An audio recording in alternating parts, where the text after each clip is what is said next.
What's up, dudes? HW here. Today we're gonna shoot out this $300 Fesley versus a $3,000 custom shop Fender 59 Journeyman. This is actually more than $3,000. I just did that because I thought it was like more clickable.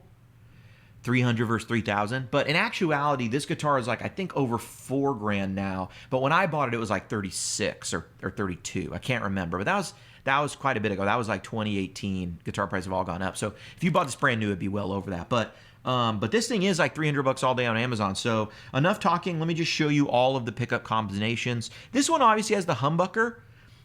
So when I get to the bridge, I'm going to show you both of those.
Well, there it is. I mean, what'd you think? Who wins the $300 versus $3,000 comparison? I'll tell you my thoughts just being in the room and playing these guitars.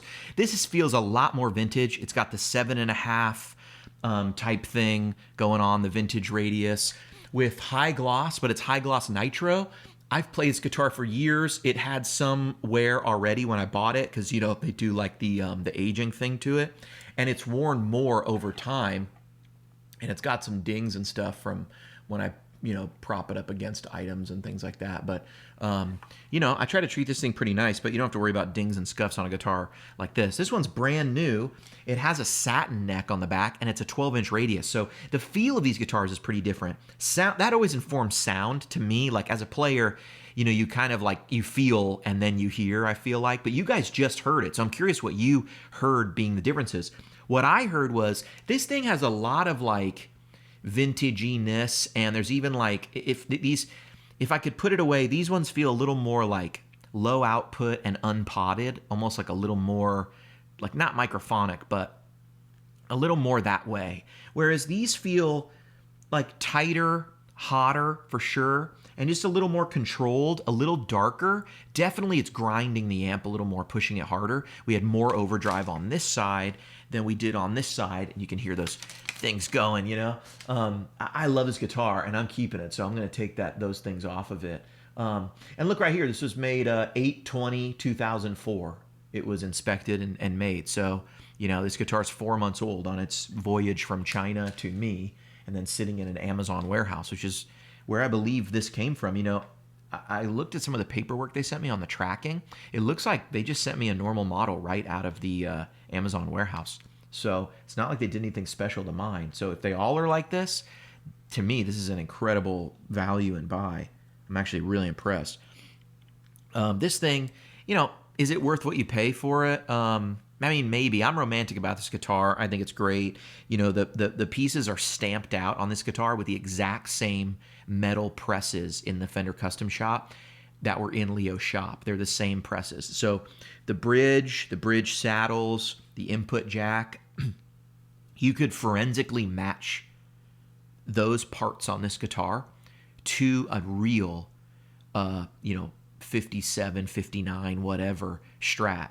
If you forensically match them, you would be able to tell these came from the exact same press, because the little 1/1,000,000th of an inch imperfections would all be the same. So I think that's so cool.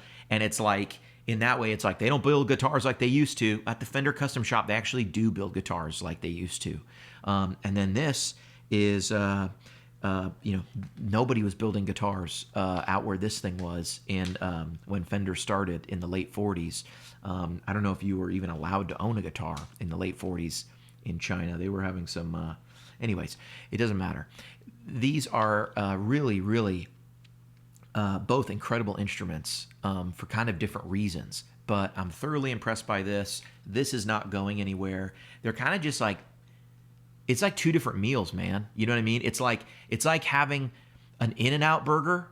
It's $6 and it's hella good, and everyone should go get one. And then it's like going to Vegas and getting some ridiculous Gordon Ramsay's $1 million burger with gold on top. You know what I mean? It's kind of that thing. It's the same food, but it's such a different experience. And a lot of it's the experience and the story that over here with the value, and over here it's is it good? Yeah, okay. And it's affordable. It's, the quality's on point and it's cheap. Go for it. I feel like that's the best analogy I can come up with. I've been HW.